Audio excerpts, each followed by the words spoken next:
जय गुरु जी, शुक्राना गुरु जी। मेरा नाम उपासना है और मैं नोएडा से हूँ। मैं अपना शुक्राना सत्संग सौम्या आंटी और विपिन अंकल जी के चैनल पर साझा करना चाहती हूँ। आज डेट है 30 जुलाई 2025 और समय हो रहे हैं सुबह के 6:45 बजे। और मेरा शुक्राना सत्संग है गुरु जी को तहे दिल से शुक्राना करने के लिए। मैं अपना शुक्राना सत्संग मंत्र जाप से शुरू करूँगी। ओम नमः शिवाय, शिव जी सदा सहाय। ओम नमः शिवाय, गुरु जी सदा सहाय। जय गुरु जी, शुक्राना गुरु जी। तो जय गुरु जी संगत जी। गुरु जी का बर्थडे मंथ बस ख़त्म होने वाला है, लेकिन गुरु जी ने शुरुआत में ही कहा था तुझे इस महीने बहुत बड़ी सरप्राइज़ दूंगा। और गुरुजी जो कहते हैं वो करते हैं, वो अपना प्रॉमिस रखते हैं, वो हम लोगों से बहुत प्यार करते हैं, हमारी हर चीज़ का ख्याल रखते हैं। और ऐसा ख्याल रखा उन्होंने इस बार कि मैं क्या ही बताऊं। मेरा गला थोड़ा ख़राब है, लेकिन शुक्राना रुकना नहीं चाहिए। तो गुरुजी ने मुझे प्रॉमिस किया था कि वो इस महीने मुझे एक बहुत ही अच्छी चीज़ देंगे। और क्या दिया उन्होंने? पावन सोमवार को, सावन का महीना चल रहा है, सोमवार के दिन मेरी नई गाड़ी आई है। और पहले मेरे पास ब्रेज़ा थी जो अब काफ़ी ख़राब होने लगी थी। 10 साल तक उस गाड़ी ने मेरा बहुत साथ दिया, मैं बहुत ग्रेटफुल हूँ। और गुरुजी ने जो इस बार दिया, उन्होंने एक हाई एंड लग्जरी कार दिलवाई है। मेरे हस्बैंड लेके आए हैं, उन्होंने कहा कार ले रहा हूँ, लेकिन ये नहीं पता था कि इतनी बढ़िया, इतनी अमेजिंग कार मेरे लिए आ रही है। और ये मेरी और मेरी बेटी के यूज़ के लिए होती है, क्योंकि उसके क्लासेस, उसके ट्यूशन्स, हर जगह जाना, मैं सत्संग में जाती हूँ। ये गुरुजी ने नवाजा है, इतना प्यार दिया है, इतनी खुशी बैठ के इतनी प्यारी फील आई है उस कार में। जय गुरुजी, शुक्राना शुक्राना शुक्राना। ये तो आपने मुझे अपने बर्थडे मंथ का रिटर्न गिफ्ट ही दे दिया। इसके लिए मैं आपके आगे नतमस्तक हूँ। बहुत प्यार देने के लिए, इतने प्यारे प्यारे दर्शन देने के लिए, हमेशा हमारे साथ रहने के लिए कोटि कोटि शुक्राना गुरुपा, कोटि कोटि शुक्राना। लव यू गुरु जी। जय गुरु जी, शुक्राना गुरु जी। तो मैं अपने इस शुक्राना सत्संग को मंत्र जाप से आगे बढ़ाती हूँ और अगले शुक्राना सत्संग की तैयारी करती हूँ। और सभी संगत के लिए, और ख़ास करके सौम्या आंटी और विपिन अंकल जी के लिए बहुत सारी ब्लेसिंग्स के लिए अरदास करती हूँ। ओम नमः शिवाय, शिव जी सदा सहाय। ओम नमः शिवाय, गुरु जी सदा सहाय। ओम नमः शिवाय, शिव जी सदा सहाय। ओम नमः शिवाय, गुरु जी सदा सहाय। जय गुरु जी, शुक्राना गुरु जी। लव यू गुरुपा, लव यू गुरुपा, लव यू गुरुपा। जय गुरु जी, जय संगत जी। अभी रात के 9:09 हुए हैं और 29 जुलाई है, मंगलवार का दिन। मैंने सोचा इससे पहले कि दिन ढल जाए, मैं आपका शुक्राना कर दूं प्रभु,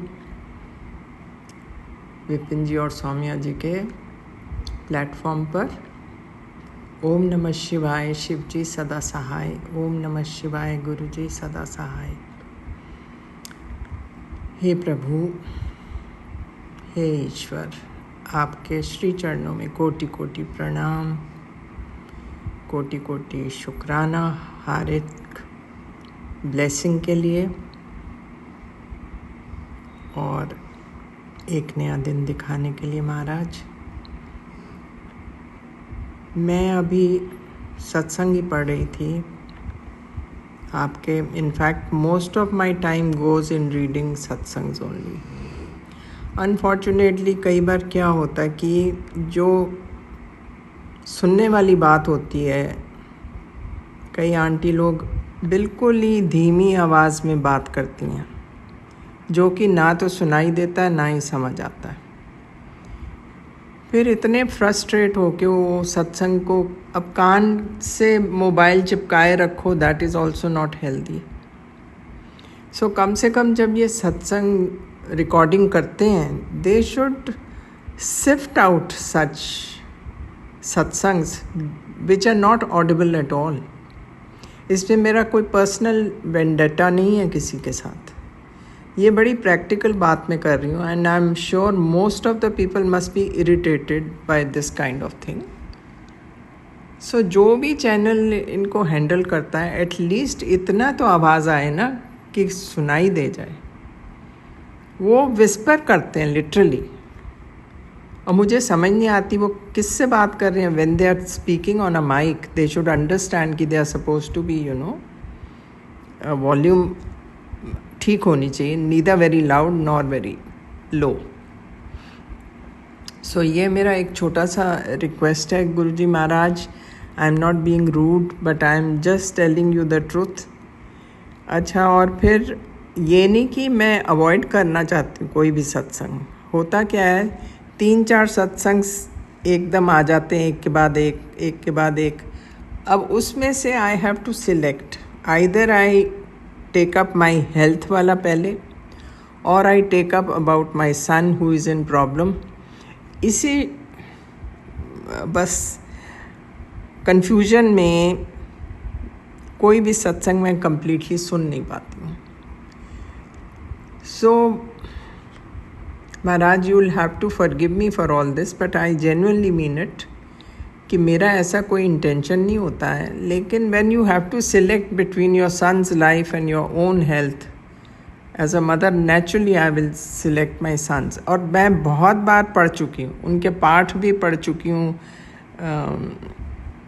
ये शिव पुराण पे जो आते हैं उनके नाम से. लेकिन फिर भी बार बार आते रहते हैं, वही सत्संग आ ही जाते हैं Maharaj. And it's been months now, बहुत महीने हो गए. सो इसी टसल में ना मुझे समझ नहीं आती कौन सा सत्संग पहले पढ़ो, कौन सा बाद में पढ़ो. अच्छा, सुनो तो फिर वो सुनाई भी नहीं देता है. जब काम की बात आती है वो बिल्कुल ही लो हो जाती है वॉल्यूम.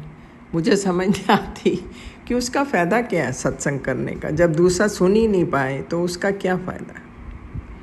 वी शुड बेनिफिट ना.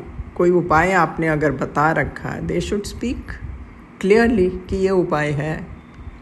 वो भी नहीं हो पाता. So Maharaj, it is a genuine problem. I am telling you, I am not doing it intentionally. And मैं चाहती भी नहीं कि because it's my loss. So मैं किसी चैनल को ऐसे, I am not blaming them like that, but they should understand कि ऑडिबल तो होना चाहिए ना सत्संग. ऑडिबल नहीं है तो फ़ायदा क्या. एक सत्संग में, I don't know her name, वो जिस तरीके से बोलती हैं माइक के ऊपर, वो वैसे ही ब्लैक मैजिक के बारे में होता है. तो मुझे तो ऐसे लगता है जैसे कोई, anyway I don't want to say it, पर उनकी आवाज़ से ही डर लगता जिस तरीके से वो बोलती हैं. So all these things they should take into consideration for the आम जनता who is wanting to listen seriously. That way मैंने देखा है. सुमन जी जो हैं,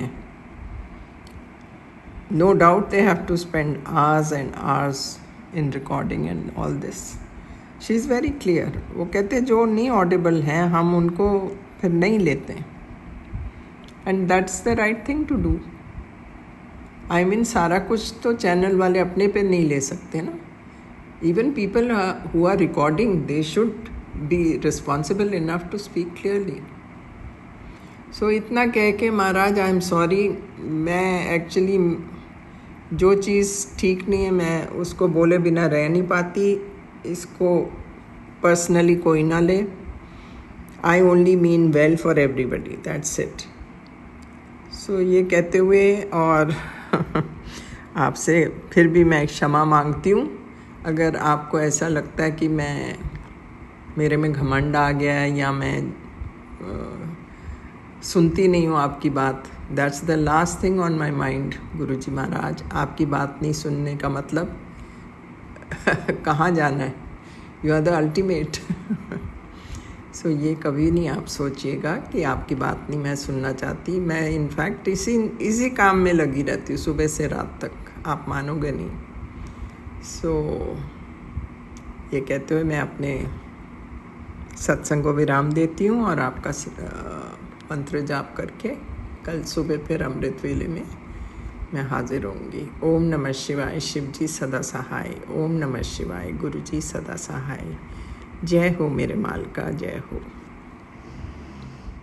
जय गुरु जी संगत जी, जय गुरु जी विपिन अंकल, सौम्या आंटी जी। आज मैं 29 जुलाई के दिन संध्या वेला शुक्राना 7:40 पर गुरु जी की बेटी शीतल जम्मू से अर्पित करना चाहती हूँ। प्रभु जी मेरा ये शुक्राना सत्संग स्वीकार कर लीजिएगा और मुझे अपने चरण शरण में थोड़ी सी जगह दे दीजिएगा। प्रभु जी अपनी कृपा का पात्र बनाइएगा। संगत जी, हमारे प्रभु जी के मैसेजेस बार बार आते हैं कि बेटा अगर तू ज़िंदगी में सब अच्छा चाहती है तो 2 वेले के शुक्राना किया कर। तो पूरी कोशिश रहेगी प्रभु जी महाराज, जैसा आपका आदेश। तो संगत जी, प्रभु जी कहते हैं शुक्राना सिर्फ यही नहीं है कि तुम शुक्रगुजार, तो हम हर समय रहते हैं प्रभु के। और अगर हम अपनी संगत के साथ जो हमारा सत्संग करते हैं या अच्छे गुरुजी की बातें बताते हैं या शब्द बोलते हैं या फिर ऐसी बातें जिससे संगत का भला हो सके, तो वो भी एक शुक्राना है, वो भी प्रभु जी की सेवा है, उनको अर्पित है। तो संगत जी, एक छोटा सा मैसेज है, आर्टिकल है जो राजयोग मेडिटेशन पे है एंड छोटी छोटी तरीके जिससे हम प्रभु जी की शरण में और आगे अग्रसर हो सकते हैं और उनकी कृपा पा सकते हैं और अपना एटीट्यूड, इंद्रियों को नियंत्रित कर सकते हैं, एटीट्यूड को नियंत्रित कर सकते हैं। तो ऐसे छोटे छोटे से रास्ते जो प्रभु जी चाहते हैं कि ये मैसेज उनकी संगत तक पहुँचे, जो कि मेरे पास किसी के थ्रू पहुँचा एंड जो प्रभु जी का आदेश है, प्रभु जी मुझ पे अपना आशीर्वाद दें कि मैं जैसे वो चाहते हैं मैं उसी तरह से पाठ पढ़ सकूं और जिस संगत को भी वो चाहते हैं कि उनका भला हो और उनके कर्म कटे और ज़िंदगी सुधरे, तो प्रभु जी महाराज की कृपा सब संगत पे बरसे और प्रभु जी के प्रेम में सब कोई जो है अग्रसर हो, आगे एलिवेट हो अपनी जर्नी पे, प्रभु जी के रास्ते पे अग्रसर हो। तो यही मन में उपलक्ष्य रखते हुए प्रभु जी की शरण में अपना सत्संग अर्पित करती हूँ। संगत जी, आज का जो मैसेज है वो है राजयोग मेडिटेशन, कि किस तरह से हम जो है अपने दिनचर्या को चलाते चलाते अपने व्यक्तित्व को सुधार सकते हैं और कैसे प्रभु जी की कृपा में हम लोग जो अपनी ज़िंदगी में हम पाठ सीखते हैं प्रभु जी की कृपा से, उनको अपनाते हुए अपनी ज़िंदगी को बेटर बना सकते हैं। तो इसी के रिलेटेड ये है राजयोग मेडिटेशन पे मैसेज है जो आज मैं शेयर करूँगी, जिससे शायद हम सबका भला हो। तो चलिए देखते हैं प्रभु जी ने क्या बताया हमें। व्यस्त जीवन शैली में खुली आंखों द्वारा सहज राजयोग, कि किस तरह से हम अपने डेली रूटीन में ही दिन मेडिटेशन तो हम करते हैं, मॉर्निंग या इवनिंग में मेडिटेशन करते हैं, लेकिन हर समय की मेडिटेशन कैसे की जा सकती है ताकि हम हर समय अपनी इंद्रियों पे कंट्रोल रख सकें और अपनी दिनचर्या को भी बहुत सहज बना सकें, तो उसके बारे में जानेंगे। क्या आपने कभी ये इच्छा रखी है कि दिन भर के व्यस्त दिनचर्या के बीच भी आप शांत, संतुलित और एकाग्र रहें?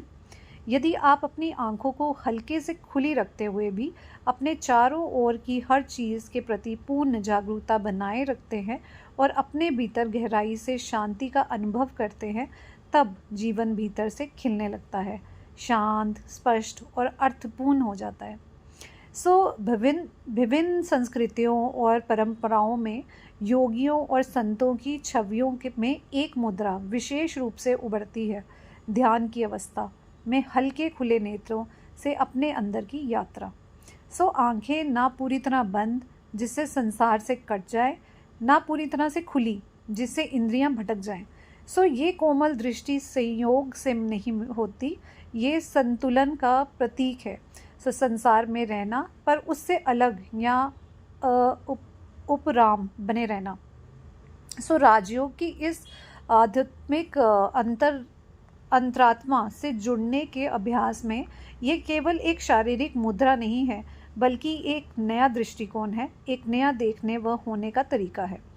बंद आंखों से योग करना सदियों से अपने अंदर के सत्य को जानने और आत्मिक शांति पाने का माध्यम रहा है।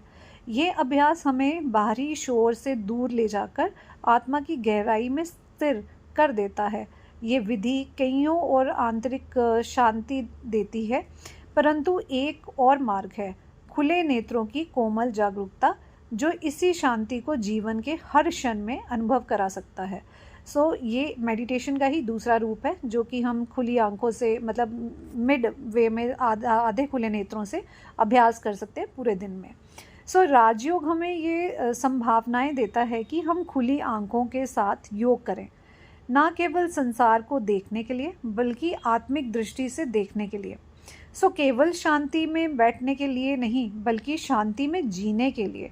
ये सूक्ष्म लेकिन प्रभावशाली बदलाव हमारे योगाभ्यास को बैठक तक सीमित ना रखकर जीवन के प्रत्येक क्षण में प्रवाहित करता है, जैसे सामान्य बातचीत, ऑफिस का वातावरण, ट्रैफिक या घर के छोटे छोटे काम जैसे बर्तन धोना आदि।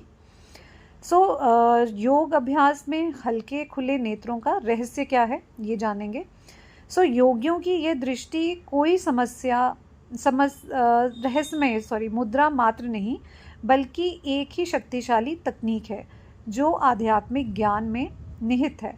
राजयोग में यह अभ्यास आंतरिक शक्ति और बाहरी जागरूकता के संतुलन को दर्शाता है। तो आइए जानें क्यों ये विधि है, क्या ये विधि है और इसके प्रभावशाली और असरदार तरीके। सबसे पहला है कि स्वयं की वास्तविक जागरूकता की ओर वापसी, कि कैसे हम खुद को जागरूकता की ओर ले जाएं। दैनिक जीवन की भागदौड़ में हमारी आंखें तो खुली होती हैं लेकिन हमारी चेतना कहीं और होती है। हम अतीत में उलझे होते हैं, भविष्य को लेकर चिंतित होते हैं या सामने की परिस्थितियों पर अपनी प्रतिक्रिया दे रहे होते हैं। इस अवस्था में आंखों से देखने के बावजूद भी हमारे अंदर की दृष्टि धुंधली ही रहती है। तो ऐसे में अधखुली आंखों के साथ किया जाने वाला मेडिटेशन हमें वर्तमान क्षण में लौटाता है। तो ये आत्मा को कोमलता से सिमरन कराता है। सजग रहो, जागरूक रहो, याद रखो तुम कौन हो। तो ये अभ्यास हमें संसार में सक्रिय रहते हुए भी हमारी मूल स्थिति शांत, स्थिरतर और प्रेममयी स्वरूप में वापस लौटाता है। तो हमें सजग रहो, हमें याद रखना है कि हमें जागरूक रहना है, हमें परमात्मा को याद करते रहना है। बंद आंखों द्वारा किया जाने वाला मेडिटेशन भी सुंदर और प्रभावशाली होता है, परंतु हल्के खुले नेत्रों के साथ किया गया योगाभ्यास पूर्णता प्रदान करता है और ये दिन भर हर कार्य और हर संपर्क के दौरान आत्मचेतना में स्थिर रहने की सुंदर कला प्रदान करता है। दूसरा पॉइंट है दृष्टि आंखों द्वारा आत्मिक शक्तियों का वरदान। दृष्टि ये मतलब सेकंड पॉइंट है हमारा, आंखों द्वारा आत्मिक शक्तियों का और वरदान। अधखुली आंखों द्वारा योग का सबसे सुंदर पहलू है हमारी दृष्टि में बदलाव, क्योंकि हमारी आंखें केवल देखने का साधन मात्र नहीं है, वे आत्मा की खिड़कियां हैं। हमारी दृष्टि से हमारा भीतरी स्वरूप झलकता है। होता है ना, कई दफ़ा हमें आंखों से ही पता लग जाता है कि इंसान क्या सोचता है, कि उसकी हमारे प्रति कैसी फीलिंग है, वो हमारे बारे में कैसी भावनाएं रखता है। कल्पना कीजिए आप किसी के पास बैठे हैं और बिना शब्दों के ही आप शांत या प्रेम से भरपूर कंपन महसूस करते हैं। यही है दृष्टि की शक्ति। जैसे कि सिखाया जाता है, हमारे विचारों के कंपन निरंतर फैलते रहते हैं, चाहे मन शांत हो या अशांत। हमारे विचार चुपचाप हमारी आंखों के माध्यम से प्रकट होते हैं।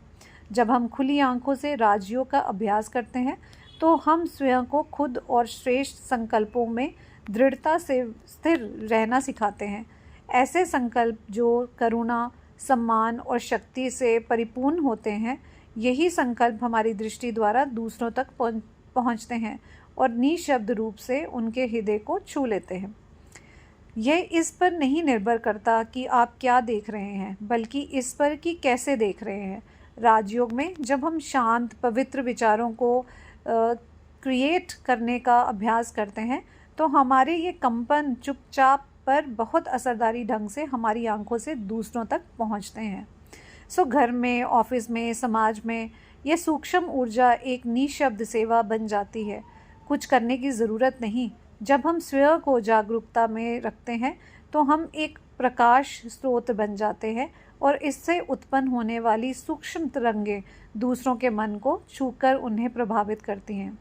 तो इस तरह से हमारी आंखों के ज़रिए भी मतलब हम पॉजिटिव वाइब्रेशंस भेज सकते हैं दूसरों को, क्योंकि अगर हम खुद शांतचित हैं और खुद अंदर से वैसी फीलिंग रखते हैं, शांति की फीलिंग रखते हैं, तो दूसरा जो हमारे पास होता है वो भी वैसा ही महसूस करता है। अब थर्ड पॉइंट है, एक ऐसा योगाभ्यास जिससे 24/7 जिया जा सकता है, 24 घंटे हम इसको जी सकते हैं इस अभ्यास को। अक्सर लोग पूछते हैं मेरे पास योग के लिए कुछ मिनट ही हैं, पर मैं दिन भर शांत कैसे रहूं? इसका उत्तर है खुली आंखों से अपने सत्य को जानना। यह कोई लंबे समय तक बैठने का अभ्यास नहीं है, बल्कि ये सोचने, देखने और अपनी आंतरिक स्थिति को महसूस करने के ढंग में एक परिवर्तन लाना है। इसका अभ्यास आप रसोई में खाना बनाते हुए मैं शांत आत्मा हूँ इस तरह से पॉजिटिव वाइब्रेशंस को देते हुए कर सकते हैं। डेस्क पर कार्य करते हुए आप बोल सकते हैं परमात्मा मेरे साथ है, हर कर्म में मार्गदर्शक कर रहे हैं। बोलते समय मैं अपने शब्दों और आंखों से प्रेम के वाइब्रेशन फैलाता हूँ। ये छोटे छोटे आत्मसिमरन पूरे जीवन की गुणवत्ता को बदल देते हैं। जब हम पॉजिटिव छोटे छोटे वर्ड्स बोलते हैं ना, छोटे छोटे सेंटेंसेस बोलते हैं, तो हमारा जीवन इनसे बदलने लगता है। तभी तो गुरुजी कहते हैं ना, पॉजिटिव सोचो और पॉजिटिव बोलो। सो इस तरह मेडिटेशन का अभ्यास प्रयास नहीं, हमारा स्वभाव बन जाता है। ये कोई कार्य नहीं जो किया जाए और फिर भुला दिया जाए, ये वही बन जाता है जो आप सचमुच है। तो ये हमारे जीवन शैली में ही उतर जाती है, ये चीज़ें हमारे बिहेवियर में उतरने लगती हैं। सो राजयोग कैसे सभी के लिए सहज और उपलब्ध है? सो अधखुली आंखों द्वारा मेडिटेशन का अभ्यास करने से राजयोग सीखते हैं कि आत्मचेतना को बनाए रखते हुए भी जीवन में सक्रिय कैसे रहें। यह हमें सिखाता है कि शांति पाने के लिए संसार में भागना आवश्यक नहीं है। तो हमें हर समय भाग दौड़ नहीं करते रहना है, हर समय इमरजेंसी में नहीं पड़े रहना है कि मुझे ये भी करना है, वो भी करना है, I am having so much work. तो हमें खुद को कैसे धीरे धीरे उस शांति को अपने दिनचर्या में लाना है, ये उस पर है। सो दैनिक जीवन के उदाहरण अगर हम लें, जैसे हम ऑफिस में हैं, तो आप मीटिंग में हैं और कोई आपको टोकता है, तो प्रतिक्रिया देने के बजाय आप एक क्षण रुककर अपने अंदर जाते हैं और स्वयं को याद दिलाते हैं मैं शांत स्वरूप आत्मा हूँ, मुझे शांतिपूर्वक उत्तर देना है। तो इसकी आपकी दृष्टि कोमल और स्थिर रहती है, तो आपको गुस्सा नहीं आएगा, आपकी आंखें गुस्सा झलकाएंगी नहीं, प्रेम रखेंगे आप आंखों में। सो दूसरे लोग भी उसे महसूस करते हैं और फिर वही क्षण मेडिटेशन बन जाता है। तो जब वो वाइब्रेशन, आपकी शांतित वाइब्रेशन किसी के गुस्से की वाइब्रेशन को भी शांत बना सकती है। तो इसी तरह से बच्चों के लिए है, जैसे पढ़ाई में एकाग्रता अगर बढ़ाता है ये मेडिटेशन, और योग से भटकाव कम करता है। कोमल दृष्टि मानसिक थकान कम करती है और फोकस बनाए रखती है। जब आपकी दृष्टि भी कोमल है, अधखुली आंखें हैं, तो वो एक फोकस बनाए रखता है। सो बच्चों के साथ, बच्चा गलती करता है, आप गुस्से के बजाय समझदारी से देखते हैं और कहते हैं तुम एक पवित्र आत्मा हो, सीखने की यात्रा पर हो। सो बच्चा तिरस्कार नहीं, स्वीकृति महसूस करता है। उसकी दृष्टि उसे ऊपर उठाती है। तो जब आपकी इस तरह की दृष्टि होगी और प्रेममयी दृष्टि होगी, तो बच्चा भी एलिवेट होगा, ऊपर उठेगा। तो अकेले में हम कैसे कर सकते हैं? अकेले होने पर भी आप स्वयं को याद दिलाते हैं मैं ज्योति स्वरूप आत्मा हूँ, मैं प्रेम स्वरूप हूँ, मैं परमात्मा की छत्र छाया में हूँ। ये कोमल स्मृति साधारण कार्यों में भी आत्मा को पुनः ऊर्जावान कर देती है। तो देखा आपने किस तरह से छोटी छोटी चीज़ें जो है वो हमें परमात्मा के करीब लेते जाते हैं और हमें एक ऐसी दिनचर्या जीना सिखा देता है कि हम किस तरह से अपनी जीवन शैली को धीरे धीरे बदलें। सो क्या आप भी ये विधि आजमाना चाहेंगे? जानिए कैसे करें राजयोग का ये अनोखा अभ्यास। सो आपको क्या करना होगा, एक आरामदायक स्थान पर बैठ जाएं, घर, ऑफिस या खुले स्थान पर कहीं भी। अपनी आँखों को आधा खुला रखें, किसी एक वस्तु पर केंद्रित ना करें, बस आसपास की जागरूकता बनाए रखें। आंखें बंद किए बिना धीरे धीरे ये आत्मसिमरन करें, मैं एक आत्मा हूँ, मैं शांत स्वरूप हूँ, मेरे पिता परमात्मा दिव्य प्रकाश बिंदु स्वरूप हैं, उनका प्रकाश मुझे प्रेम और शक्ति से भर देता है। दूसरे में मिलते समय ये भावना बनाए रखें कि वो भी आत्मा है और परम ज्योति परमात्मा की संतान है। तो इस तरह का अभ्यास अगर हम सुबह शाम करते हैं तो फिर दिन भर में 30 सेकंड की ब्रेक में इसे दोहराते रहते हैं। जैसे ब्रेक्स आती हैं बीच बीच में, जैसे हमें नंबर ब्लेसिंग मिलती रहती है, तो उस छोटे छोटे सेकंड्स में जो हमें नंबर ब्लेसिंग मिलती है या गुरुजी की कृपा के एहसास होते हैं, उस समय में हम खुद को याद दिलाएंगे मैं परमात्मा का प्रिय बच्चा हूँ और हर पल मेरे बाबा, मेरे गुरुजी महाराज मेरे अंग संग हैं और मुझ पे अपनी कृपा बरसा रहे हैं। तो ये अगर हम खुद को याद दिलाते रहेंगे, बोलते रहेंगे, तो इस तरह बार बार हमारे अंदर अभ्यास होता रहेगा और हमें जागरूकता मिलती रहेगी और वापस हम अपने जो प्रभु जी के साथ जो है अच्छे से जुड़ाव महसूस कर पाएंगे और उसको अपने दिनचर्या की एक्टिविटीज़ में हर टाइम जो है हम फील कर पाएंगे और प्रभु जी के दिन ब दिन करीब होते जाएंगे और सिमरन हमारे भीतर चलता रहेगा और जो हमारा उपलक्ष्य है back to the pure soul, कि हम लोग वापस ऐसी आत्मा बन जाएं जो परमात्मा से जब छूटी थी तो प्रेम युक्त आत्मा थी, वैसी ही आत्मा बनने की श्रेणी में हम लोग फिर से अग्रसर हो पाएँ और जो कलयुगी रूपी माया रूपी जीवन ने हमें दिया है, जो क्रूरता या कर्कश हमारे अंदर स्वर भर दिए हैं, उन सबको हम त्याग सकें और उन पे पार पा सकें। ऐसे प्रभु जी से आशीर्वाद चाहेंगे और प्रभु जी पे पूरी डोरी अपनी छोड़ी है। ईश्वर हमें जिस डायरेक्शन में लेके जाना चाहें, प्रभु जी हाथ पकड़ कर ले चलिएगा। हम आपके बच्चे आपके साथ साथ चलने को तैयार हैं। तो प्रभु जी की कृपा में हम ज़रूर कोशिश करेंगे राजयोग करने की सब बच्चे, और प्रभु जी को अपना सर्वस्व अर्पण करते हुए उनके श्री चरण कमलों में आज के सत्संग को यहीं विराम देती हूँ गुरु जी के मंत्र जाप से। ओम नमः शिवाय, शिव जी सदा सहाय। ओम नमः शिवाय, गुरु जी सदा सहाय। जय गुरु जी संगत जी, जय गुरु जी विपिन अंकल, सौम्या आंटी जी। गुरु प्यारी साध संगत जी, जय गुरु जी, शुक्राना गुरु जी, अनंतम अनंतम शुक्राना गुरु जी। गुरु जी को भी जय गुरु जी। और संगत जी, आज नाग पंचमी है, आप सबको बहुत बहुत मुबारक हो और गुरु जी आपको भी बहुत बहुत मुबारक हो नाग पंचमी की। हम सब पे कृपा बनाए रखना गुरु जी। संगत जी, मैं अपना सत्संग मंत्र जाप से स्टार्ट करना चाहती हूँ। ओम नमः शिवाय, शिव जी सदा सहाय। ओम नमः शिवाय, गुरु जी सदा सहाय। जय गुरु जी, शुक्राना गुरु जी। संगत जी, मैं अपना सत्संग महाशिवरात्रि का आपसे शेयर करना चाहती हूँ। मैं जब मंदिर गई थी शिवरात्रि पर, तो पहले मुझे पता नहीं था कि आज शिवरात्रि है, तो फिर मुझे बाद में जब पता लगा तो फिर मैं बाद में शाम को गई मंदिर। हमारे यहाँ 7 मंजिला मंदिर पड़ता है तिलक नगर में, तो मैं संगत जी वहाँ पर गई और मेरे मन में बहुत था कि मैं जल चढ़ाऊँ शिवलिंग पर। तो संगत जी, तो मैंने पंडित जी से पूछा कि पंडित जी 5 बजने वाले हैं, तो क्या मैं जल चढ़ा सकती हूँ? तो वो कहते हैं चले जाओ, वहाँ पर शिवलिंग है अंदर। तो मैं संगत जी वहाँ पर गई तो पंडित जी खड़े थे और वो जब सेवा होती है ना शिवलिंग की, फूलों से सजावट होती है, जब उनको सजा लेते हैं शिवलिंग को, तो वो करने ही वाले थे।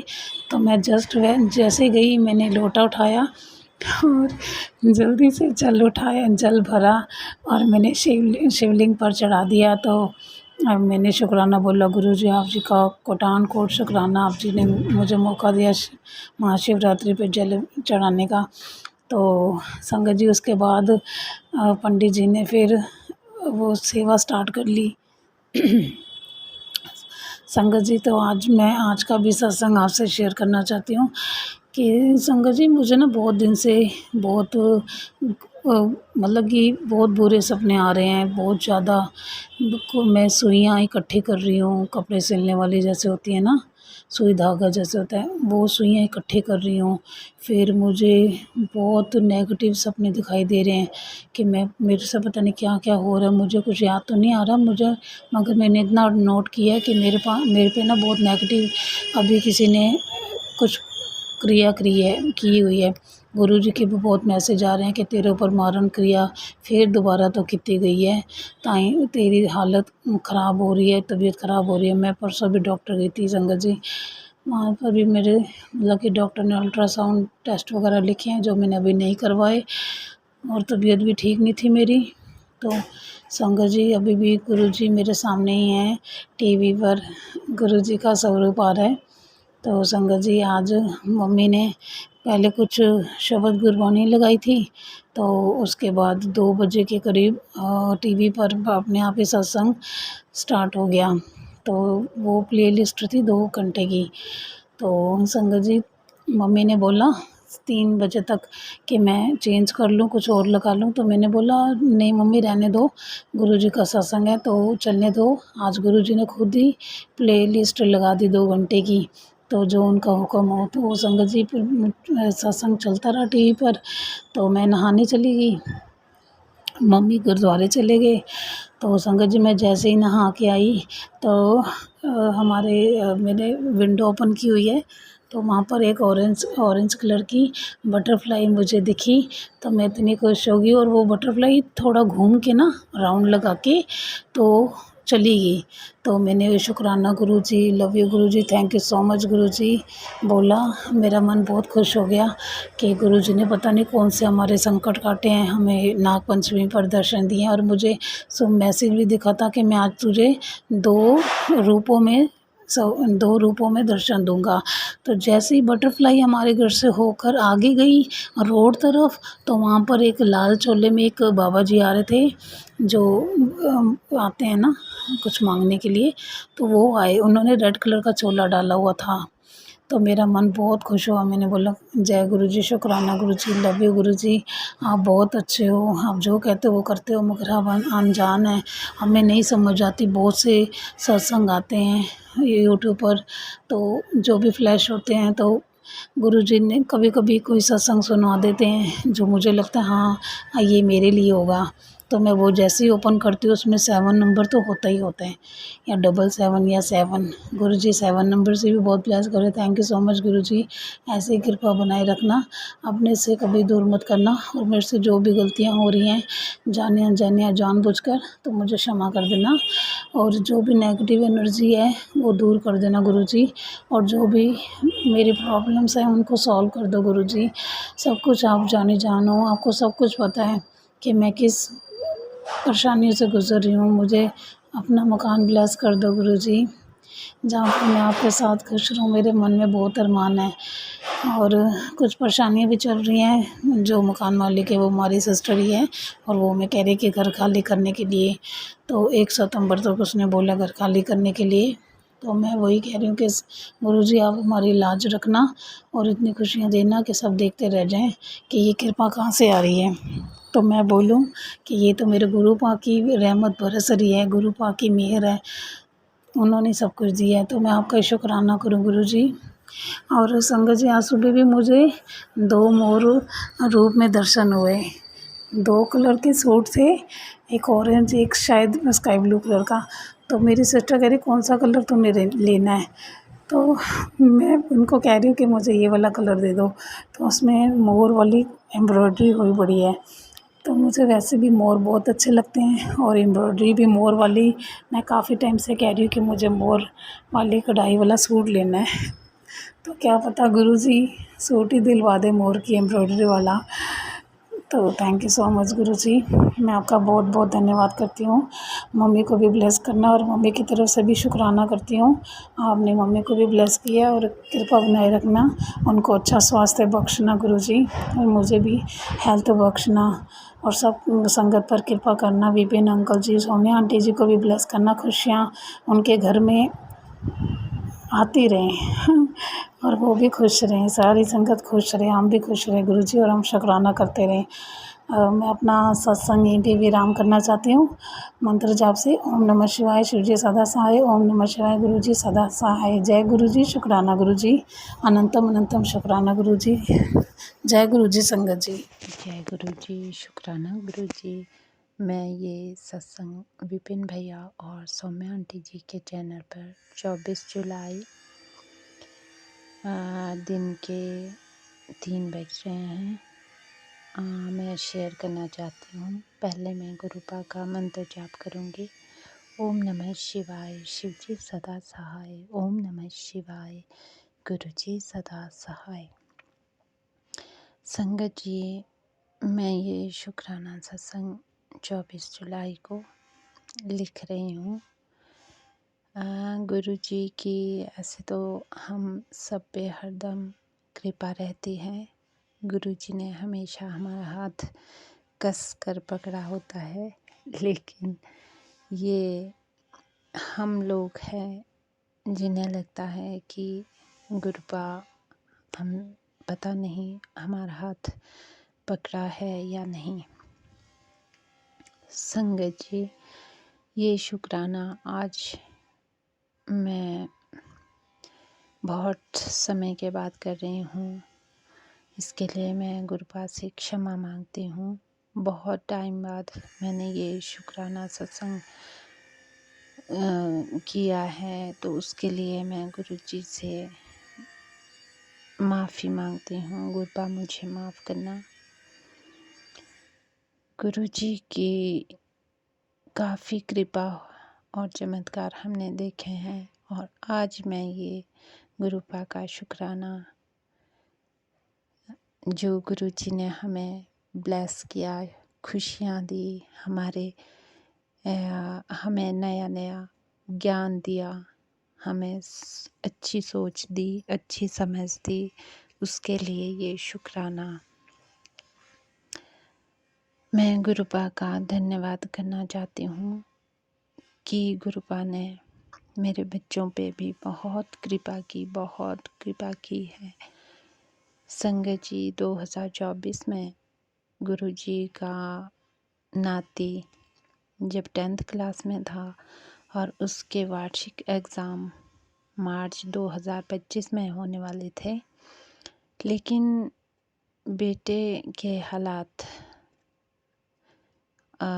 कुछ ऐसे थे कि स्कूल से आता और खेलने चला जाता, खेल कर आता तो मोबाइल लेके बैठ जाता, मोबाइल में नेट ख़त्म होता तो टीवी देखने लग जाता। पढ़ाई लिखाई का तो कहीं नाम ही नहीं था। हम बोलते बोलते थक जाते कि पढ़ ले, बोर्ड के एग्ज़ाम है, तो ऐसे ही बिना पढ़े कैसे पास होगा।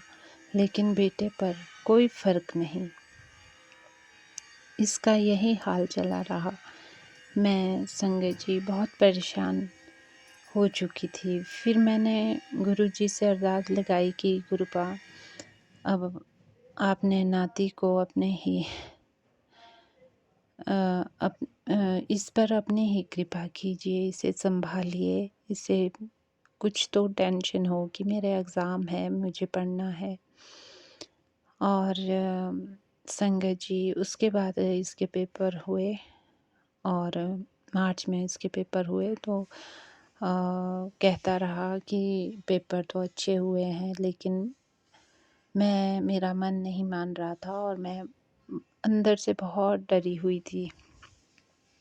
संगत जी, मुझे इसकी पढ़ाई की बहुत चिंता, 3-4 महीने तक मैं टेंशन में ही रही। लेकिन जब इसके एग्ज़ाम हो गए, उसके बाद संगत जी मेरे अंदर ऐसी पॉजिटिविटी आई, गुरुपा ने ऐसा चमत्कार किया कि मैं पॉजिटिव हो गई कि ये पास हो जाएगा।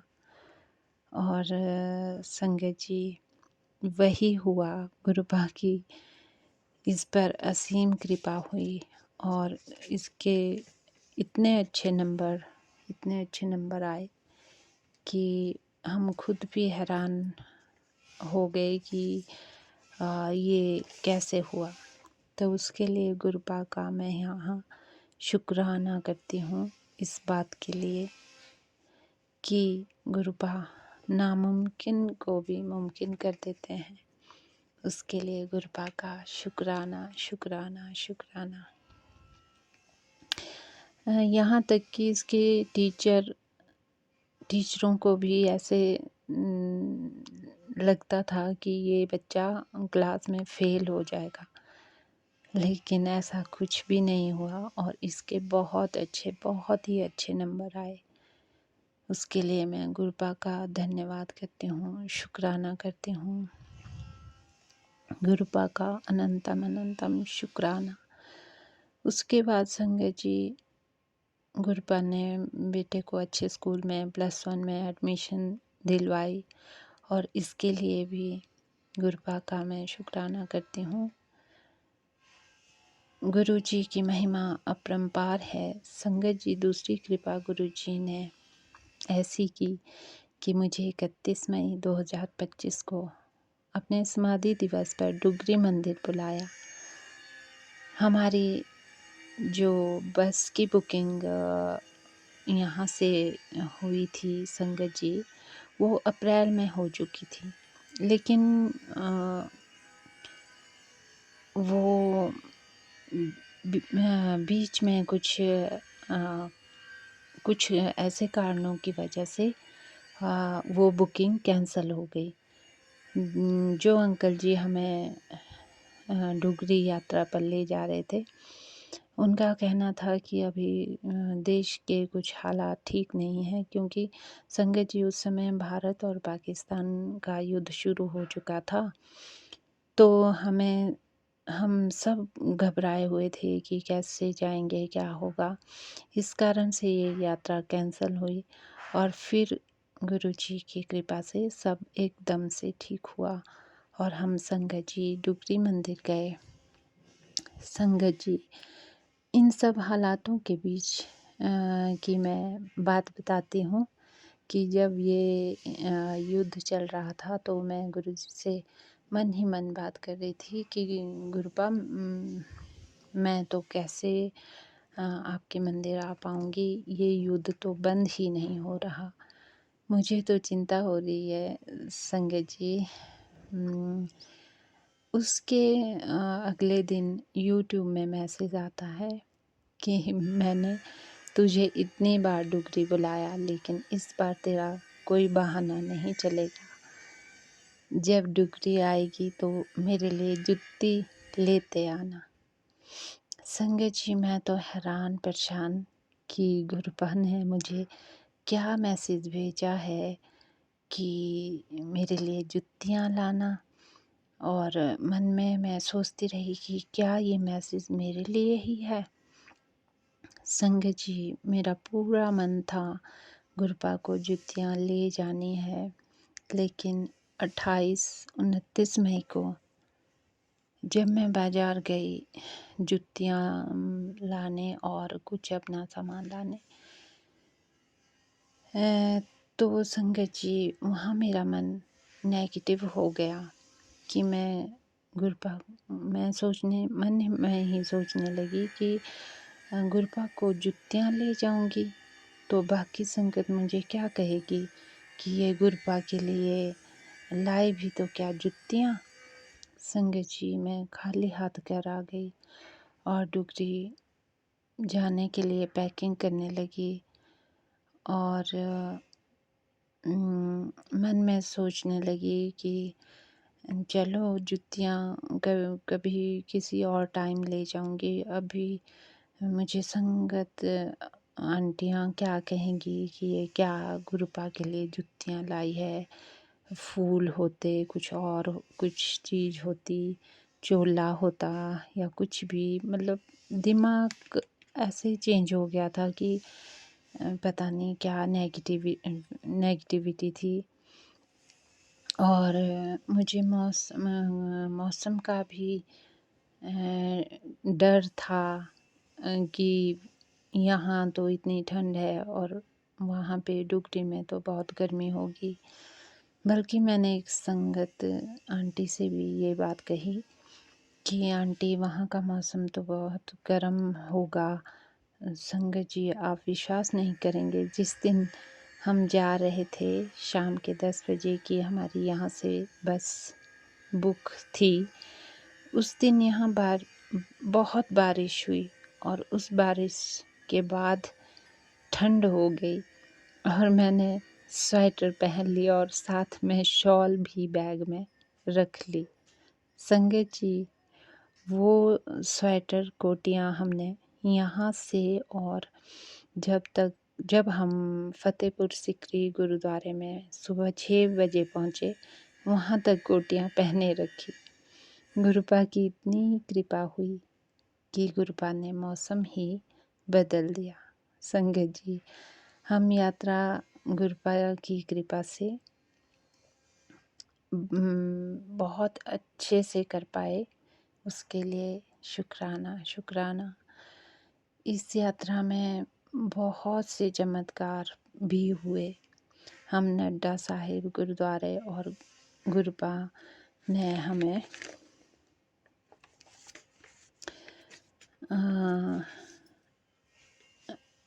गुरुपा ने हमें वहाँ की यात्रा भी ब्लेस की। उसके बाद हम फतेहपुर गुरुद्वारे गए, वहाँ भी हमने अच्छे से दर्शन किए और लंगर प्रसाद खाया। वहाँ गुरुजी ने मुझे अपनी प्रेजेंस फील करवाई। वहाँ मुझे 2 नीले कबूतर और 1 सफ़ेद कबूतर के दर्शन हुए। उसके लिए गुरुपा आपका शुक्राना शुक्राना। हम सारी संगत पूरे रास्ते गुरुपा के भजन गुरबानियाँ शब्द सुनते हुए नाचते गाते हुए गए। संगत जी, गुरुपा ने पूरी संगत का अच्छे से ख्याल रखा। हमें उसी बस में जल प्रसाद और लंगर प्रसाद मिलता रहा।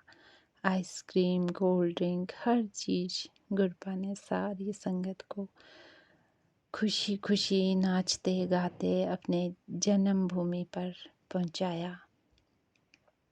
संगत जी, वहाँ पहुंचकर मैं हर चीज़ को, हर पेड़ पौधों को, मिट्टी, खेतों को बड़े ध्यान से देख रही थी और उन सब से मन ही मन बात कर रही थी कि आप सब ने तो मेरे गुरुपा को यहाँ हमेशा देखा, सुना और महसूस किया होगा। संगत जी, वहाँ की जो उस दिन की उस मंदिर की जो व्यवस्था थी बहुत ही सराहनीय थी। वहाँ के सेवादार और उनकी सेवा, गुरुद्वार की और जो सेवा थी उनकी बहुत अच्छी थी। हम सब जब लाइनों में गुरु दरबार की ओर बढ़ते जा रहे थे, तो जब मैंने वहाँ गुरुजी की गद्दी को देखा और प्रणाम किया और फिर सेवादार ने कहा कि आगे बढ़ते रहिए, चलते रहिए, तो आगे जाकर जब मैंने गुरुपा की जुतियाँ और उनका पहना हुआ चोला और जुतियाँ देखी, तो संगत जी मेरा वहाँ मन भर आया कि मैं अंदर से इतनी टूट गई कि गुरुपा मुझे जुतियाँ लाने को क्यों कह रहे थे। मुझे वहाँ जाके समझ में आया, क्योंकि मुझे पता ही नहीं था कि डुगरी दरबार में गुरुपा की जुतियाँ रखी हैं, चोला भी रखा है। उस बात का पता मुझे वहाँ जाकर पता चला। उसके लिए मैं गुरुपा से माफ़ी मांगती हूँ। क्षमा करना गुरुपा, क्षमा करना। उसके बाद संगत जी हमें सेवादार ने कहा कि लंगर प्रसाद के लिए लंगर प्रसाद कीजिए। फिर हम लाइनों में चलते रहे और वहाँ हमें इतना अच्छा स्वादिष्ट लंगर प्रसाद खाया और जल प्रसाद मिला। उसके लिए गुरुपा शुक्राना शुक्राना। संगत जी, जब हम गुरुजी के डुगरी आश्रम से बाहर निकल रहे थे, तो हमें कई मांगने वाले बच्चे और उनकी माताएं हमसे पैसे मांग रही थी कि हमें कुछ दे दो, कुछ खाने को दे दो, कुछ पैसे दे दो। संगत जी, इसी तरह हम बाहर उन्हें कुछ ना कुछ देकर बाहर निकले, तो मुझे एक ढोल वाले अंकल जी जो ढोल बजाते हुए आ रहे थे, उन्होंने मुझे रोक लिया। संगत जी, उन्होंने सफ़ेद कपड़े पहने हुए सफ़ेद ढोल गले में डाल रखा था और उनकी पगड़ी भी सफ़ेद थी, लेकिन आंखें हरे रंग की थी। जब मैंने उनकी आंखों की तरफ देखा तो मैं अंदर से डर गई थी कि इनकी आंखें कैसी है, हरे रंग की। उन्होंने कहा, बेटी कुछ बाबा को दान कर। मैंने कहा, बाबा जी क्या दान करूं, मेरे पास छुट्टे पैसे नहीं है। और संगत जी, मेरे पास सच में 7 रुपए के अलावा 100 का नोट और बाकी 500 के नोट थे। मैंने बाबा से कहा छुट्टे नहीं हैं, और मैंने वो 7 रुपए, 5 का सिक्का और 2 रुपए उन्हें दिए। तो उन्होंने मुझे गुस्से से कहा कि देख, मेरे पास जोड़े नहीं है, मुझे जुत्तियाँ लेनी है। संगत जी, मैंने उसी समय अपने पर्स से उन्हें 100 रुपए दिए। तो उन्होंने खुश होकर कहा कि खुश रह बेटी, और इस ढोल को प्रणाम करके जा। संगत जी, वो गुरुपा ही थे। मैं यहाँ गुरुपा से इस बात के लिए माफ़ी मांगना चाहती हूँ कि मैं उन्हें जुत्तियाँ नहीं ले गई। गुरुपा का वो मैसेज मेरे लिए ही था, मेरे लिए ही था। उसके बाद हम बस में जाकर बैठ गए वहाँ से वापस आने के लिए, लेकिन मैं उसके बाद बहुत उदास हो गई, बहुत उदास हो गई। और मुझे मन ही मन में यही गिल्ट रही कि मैं अपने गुरुपा के लिए जुत्तियाँ नहीं ले गई, और गुरुपा मुझे कहते रहे कि मेरे लिए जुत्तियाँ लाना। और जब हम वहाँ से बस चलने लगी संगत जी, तो मेरा बहुत मन दुखी हो गया, और मैं अपने आधे सफ़र तक रोती हुई आई। ऐसा लग रहा था कि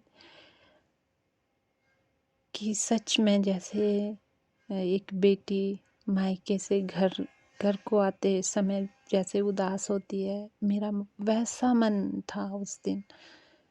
मैं उस तरह से उदास थी और रो रही थी, और मन में पछतावा भी था कि मैंने गुरुपा की बात नहीं सुनी, बात नहीं मानी। उसके लिए मैं गुरुपा से बार बार माफ़ी मांगती हूँ, आज भी माफ़ी मांगती हूँ। और अब गुरुपा के जब भी मुझे मैसेज आते हैं तो इस करके आते हैं कि बेटी, मैं तेरे घर तुझे ये गिफ्ट लेकर आ रहा हूँ, ये लाऊंगा, वो लाऊंगा, लेकिन खाली हाथ नहीं आऊँगा।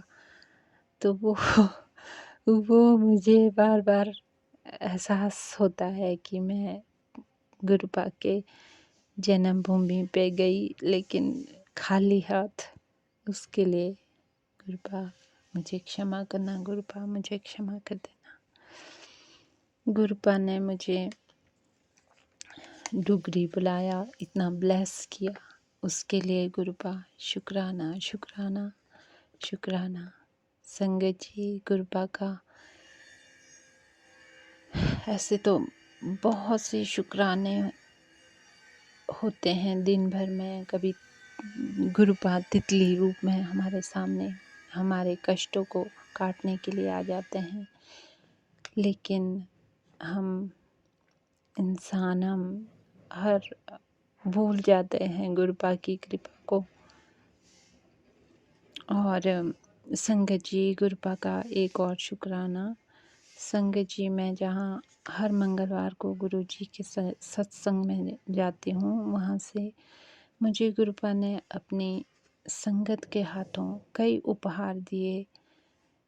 मुझे वहाँ से 3 लॉकेट स्वरूप मिले, और एक शिव महापुराण और चरण स्वरूप।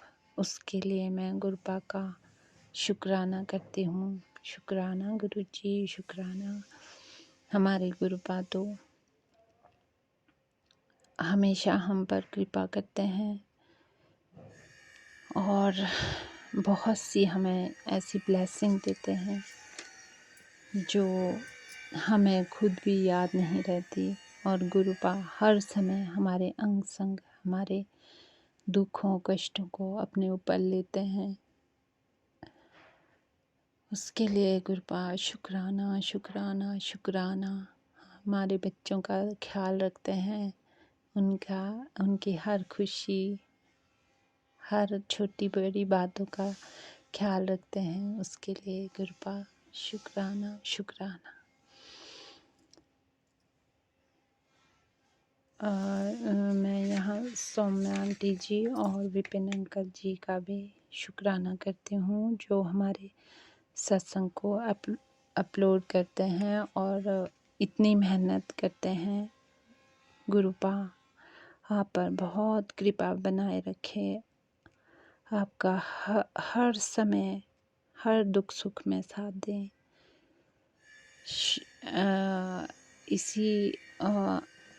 इन्हीं शब्दों के साथ मैं अपना शुक्राना यहीं पे समाप्त करती हूँ।